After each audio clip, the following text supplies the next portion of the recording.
بالنسبة للوثائق المتعلقة بقضية الصحراء هي متوفرة جدا جدا جدا في المغرب.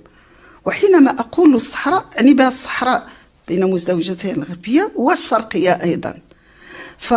فالصحراء متوفرة لدينا. وهنا أعيد حتى الجواب على صديقي أنه يمكنكم الاطلاع على هذه الوثائق ويمكنكم نشر لأنها مرتبة والحمد لله.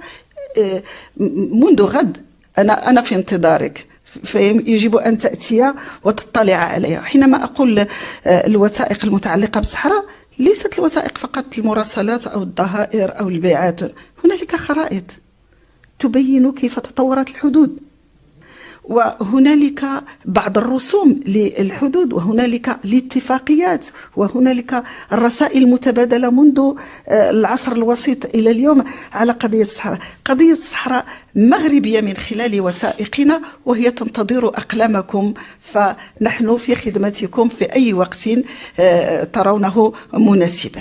شكرا.